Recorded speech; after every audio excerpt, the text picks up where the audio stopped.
Hi guys, Lindsay here with Storybook Family Farm. Today I want to talk a little bit about starting a garden from scratch. Um, I've been getting reached out to by a few of the different viewers that I have asking questions and tips about gardening and where to start and how to start. So I figured since I'm actively working on starting a garden, I should just film it. Um, so the first thing you want to do if you decide that you want to have a garden, is find a place outside. It doesn't even have to be in your yard. It could always be even on a deck or a back patio or a balcony or your porch or a flower bed or wherever. It doesn't even matter. Plants don't care if you don't have the ideal setup or the ideal situation. All that a plant needs is soil, water, and light and food. But I mean, that's usually your soil will have something. You can compost, or if you don't want to do an organic method, you could always do Miracle Grow, or whatever. Some food is better than no food, so it doesn't matter in the grand scheme of things if your food is organic or if it's not organic. The most important thing is to learn how to grow your own food and to be able to take pride in doing so. I know a lot of people will put a lot of shame on if you don't do things organically, or if you don't do things this way or that way or whatever. And in reality, none of us eat an all organic diet, anyways. Some people, they could be crazy obsessed with, doing an organic lifestyle, but they still smoke cigarettes or they buy alcohol or, a million different things. The world is so full of toxins and stuff that, even living in a place like I live here, the air is not super perfect. I mean, there's pollutants, there's everything. So we're constantly ingesting toxins and chemicals all the time. So my biggest thing is I like to grow organically. I like to grow all naturally and do things in a very regenerative, holistic way. But I'm not about to ever shame somebody that does not do that, or that does not know how to, or that doesn't have the means to. Because some people, you know, they just they don't have the time or the energy or the know-how or the money even, because buying fertilizers can be expensive or buying amendments can be expensive, and it takes years to get the soil to being what it needs to be without some sort of input from other sources. So anyways, after that little spiel, let's talk about what we're really here to talk about, and that is the garden. For those of you that do not know, me and my wife, we actually just over a month ago bought a fixer-upper house. We were living in a camper on family land, waiting for our dream to come to fruition, and basically just waiting for the market to crash. Well, it didn't really crash, but mountains were moved for us, so that was all that mattered. So prior to that, we had lived in town for about 4 years, and we gardened extensively there. We had a quarter-acre city lot that was over 50% of it was covered in shade. There was also a two-car garage on there, so there really wasn't that much space to grow in, but we made it work. From that small lot, we were able to raise approximately 75% of our family's vegetables. And right now, we are a family of three. We have a 16-year-old son. He actually just turned 16 today. So if you guys want to wish him a happy birthday in the comment section, he'll enjoy that. So happy birthday, Willie. But prior to last year, we actually also had a teenage daughter that we were also feeding for some of the meals that she was with us when she wasn't at her dad's house. So, we weren't just feeding the two of us, and I'm not super starving and skinny, like neither is Tracy. Like, we like to eat. So anyways, we were able to produce probably about 75% of the vegetables that our family eats for a year. It wasn't just seasonally or anything. So we were in a very small space. Our garden spaces, because we had to have multiple gardens all over the place and even utilize the flower beds to get this amount of space. But we had approximately 1,600 square feet of growing space. This garden that I have started working on putting in, and those are just rabbit tractors. I'm moving them around so the rabbits can keep pooping in the garden as I'm getting it prepped and ready to go. So this whole space is approximately, I think I calculated it's about 1,900 square feet or something, and this is going to be more than enough that for what our family will consume. And we also make our dogs food completely homemade, with vegetables from the garden and meat that we raise here, and also meat that is donated to us. So if you have freezer burnt meat and you don't know what to do with it, check your local crazy homesteader. They might have a use for it, like making dog food. That's what we do. But anyways, so we weren't just feeding us, we were also feeding our animals from that small city lot. So we have a lot of experience of growing a massive amount of food in a small space. And one thing that you want to keep in mind too, if you're growing in a limited amount of space, is to grow things vertically. There's a lot of different varieties of pole beans that will produce just as well as a bush bean, but they'll grow upwards. So instead of taking up, like 1 square foot per plant, they only take up like 2 square inches per plant because of actual soil space. So if you plant things that'll climb up against a fence line, like we're going to do this year, and as we've done every year, they don't take up much space at all. So, back to garden prep. First thing you do is you select a spot. You select a spot that gets a decent amount of sun. It does not need to be all day sunny. Your garden plants are basically like newborn babies. They can be in the sun somewhat, but they do not want a massive amount of sun all day, every day, uninhibited. Think of somebody that's complected like I am. I am very, very pale. I spend most of my day I spend outside, and I still don't get tan. I'm just pasty all the time. I burn really bad. People like that are basically plants. Plants do not like to have 100% full sun all the time.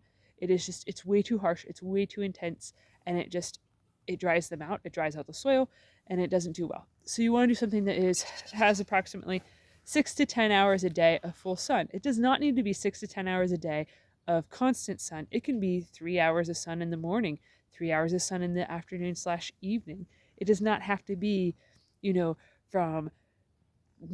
from noon to 6 p.m. that there's 100% full sun that entire block, no shade in between. No, it's actually really nice for plants if they have a break from all of the full sunness. Like for us at our old house, there was trees. So our side garden that we grew a lot of peppers, and we did corn and squash and all sorts of things like that. It did not actually become in the full sun until afternoon. The back garden that we had, we grew a lot of tomatoes back there. It only had morning sun as its full sun, and then as the sun was setting, it was in full sun again. And we grew a massive amount of tomatoes. Peppers also are something that, unless if you do hot peppers, they like to be in a somewhat dappled sunlight area.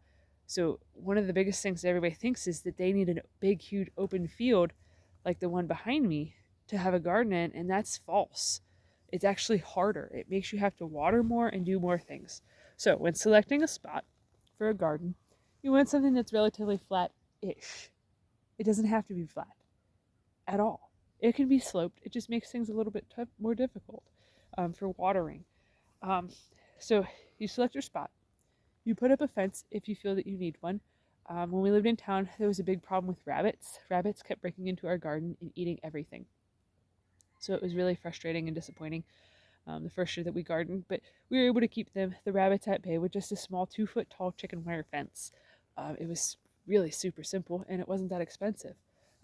But because we like to grow things on the fence line, we do the actual T-posts like we do for our goat shelters and enclosures in our pastures and all that stuff. We do the heavy-duty T-posts, and we do a 4-foot tall fence. So then that way things can easily grow up it. It also makes it so we don't have to use tomato cages or stake up tomatoes very often, because you can just wind them into the fence line. So find your spot.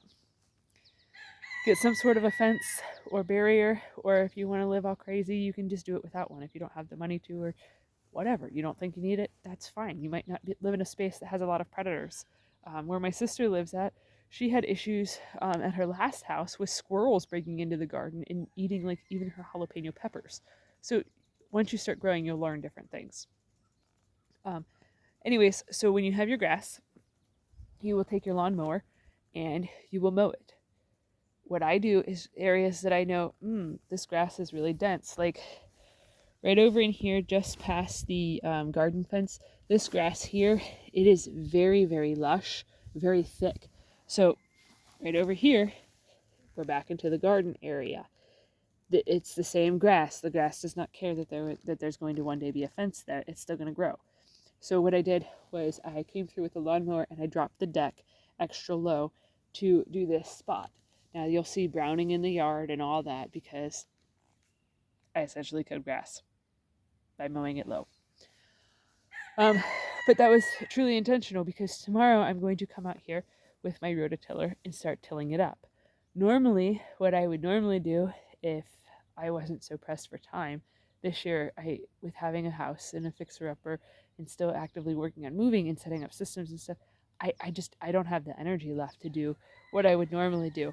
Normally, I would come through with a shovel and I would partially dig up all of this where I'm going to be tilling, just because it makes tilling so much easier. But I simply, this year has been a year that it's just started with a bang, and it just keeps, I've just been running constantly, so I don't have the time for that. So I know that when I go to till all this tomorrow, I'm going to be hurting real bad doing it. It's going to be not a fun task to do, because it's not easy to break up sod in your yard. That's what the shovel makes it a lot easier. So if you have more energy, or if you have another person to help you with it. But the reason I'm doing it tomorrow and I don't have time to just wait till the weekend or whatever is because after tomorrow, the forecast is calling for rain for the next like 6 days or something crazy. So I really I got to get it done. So what you do then is you cut your grass really short and you till it up. Whether you use a rototiller or a shovel or whatever. Basically, you just got to get down. The grass will set its roots, the sod will set its roots about 2 inches deep, 3 inches deep, depending upon the type of grass that you have and how invasive it is, and basically just how big of a pain it is. You just got to get past that. You got to take the sod out. So you can even use a shovel and just remove the sod, or if you have one of those fancy pants sod remover machines, you could use one of them, but I don't know anybody that's got one of them, so can't use that. So you remove the sod, and then if you have a tiller, you use the tiller to basically just till up the first couple of inches of the soil to make it loose or broken up. If you do not have a tiller, you'll see at garden supply places, Walmart, home improvement stores, anything like that, you'll see little claw things, like little hand rakes. Sometimes like items, they get lost in my mind. I get jumbled because I have so many other thoughts going on at such rapid succession that I forget the names of things, like yesterday's video, the post hole digger. Yeah, I really do know what I'm talking about, I swear. But anyways, so you'll get one of those little rakes. It's got like 3 tines on it, and you can just go through, and once the sod is removed from the soil, from the ground, you can then just use that to essentially just stir up the soil, just break it up a little bit. You don't have to do nothing fancy. It's just for when the plants are babies. They need help with the soil. They need it to be easy for their roots to spread and to go forth and get down in. Once the plants are big enough to get down, their roots down past a couple of inches, their roots are strong enough that you don't have to worry about tilling it.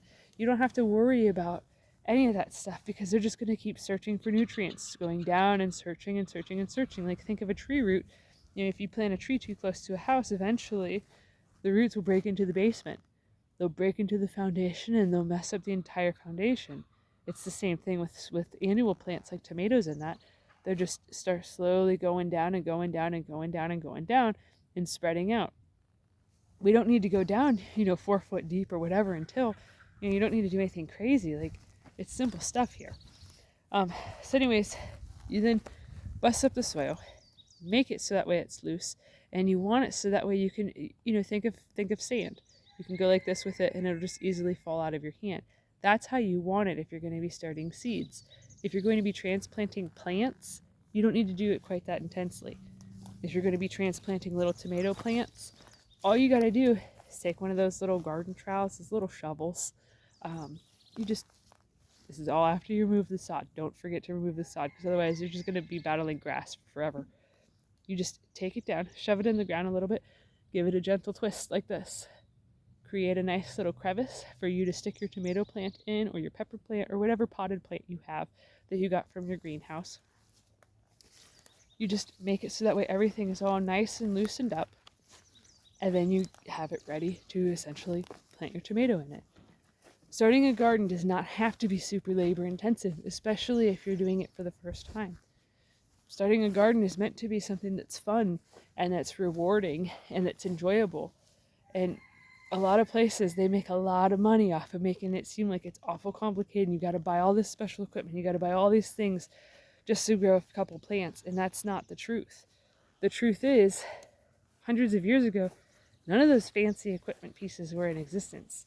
There wasn't Miracle-Gro, there wasn't pesticides, there wasn't herbicides, there wasn't any of these things. And we all survived. All of us did. All of our ancestors did. If they didn't, we wouldn't be here. So clearly, there's a different way to grow things. Clearly, you don't have to spend hundreds of dollars to have a small garden. You don't have to buy equipment. You don't have to buy fancy tools. You can even use your hands. I mean, it's not ideal, but I mean, you could. I've dug holes with sticks before because I couldn't find my shovel. I'm forgetful sometimes. It's really not that big of a deal. You know, anybody can use their shoe and kick up some grass if you don't even have a shovel. The most important thing is that if you have a desire in your heart to grow food, nobody should be able to stop you from doing that. No one should try. There shouldn't be barriers to it. You can use a old sour cream bowl or cottage cheese bowl if you don't have the money to buy a pot. You can use dirt from just the regular ground. You don't even have to buy potting soil. Sure, you might have better results with dirt that you bought, but you might not. Not all of it is good. Just because you pay good money for it doesn't mean that it's good. Think of all the cheap junks that you can buy on the internet. Not all of it is everything that's cracked up to be. Sometimes a brand new fancy car has so many recalls on it that you can't even drive it past, 50,000 miles. So just because something has a high price tag does not necessarily mean that it is better. So keep that in mind with starting your garden. And if you guys have any questions, comments, anything of the sort, leave them down in the comment section below. If I didn't touch on something in depth enough for you and you want more information, let me know and I can do a video on it and go into things a little bit deeper with starting a garden. But that is it for me today. I have some more prep work I want to get done in here before the sun goes down. So thanks for watching, guys. Have a good one.